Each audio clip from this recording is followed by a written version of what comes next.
একবার হজরত ওমর ফারুক রাদিয়াল্লাহু তাআলা আনহু মদিনার কোনো এক গলি পথ দিয়ে হেঁটে চলছিলেন।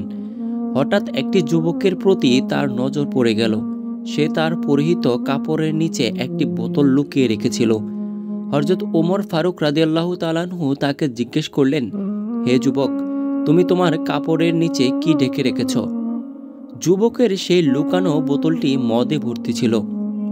হযরত ওমর রাদিয়াল্লাহু তাআলা আনহুকে তখনকার মানুষ অনেক ভয় পেত।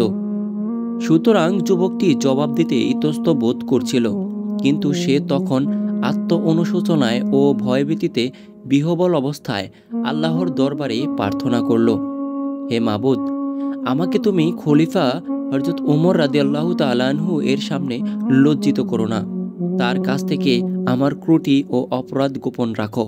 আমি তোমার নিকট খাঁটি তওবা করছি এবং এই প্রতিশ্রুতি দিচ্ছি যে জীবনে আর কোনো দিন এই মদ স্পর্শ করব না।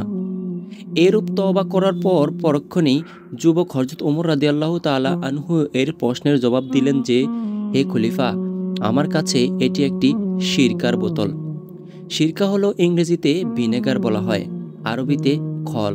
এটি অতি প্রাচীন একটি খাবার। মুসলমানদের মধ্যে সিরকা জনপ্রিয়তার একটি কারণ হচ্ছে সিরকা খাওয়া সুন্নত। যুবকটি যখন বলল, আমার কাছে এটি একটি সিরকার বোতল, তখন খলিফা ওমর রাদিয়াল্লাহু তাআলা আনহু তার কথায় পূর্ণ আস্থা না এনে বোতলটি দেখতে চাইলেন।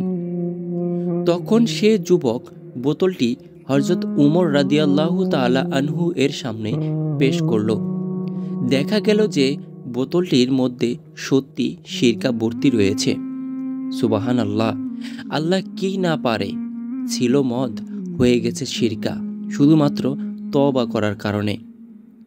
কেউ এইভাবে ভীত মনে কোনো লজ্জাজনক ও পাপ কাজ থেকে আল্লাহর দরবারে ফরিয়াদ জানালে এবং খাঁটি তওবা করে নিলে আল্লাহ পাক এক বস্তুকে অপর বস্তুতে পরিণত করেও ফরিয়াদির পাপ মার্জনা করে দেন এবং তার মান সম্মান পর্যন্ত অক্ষুণ্ণ রাখেন। সুবহানাল্লাহ!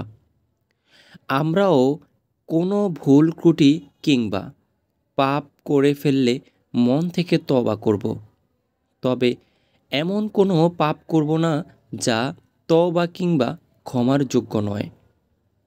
আল্লাহ আমাদের সেসব পাপ থেকে হেফাজত করুক। আমিন।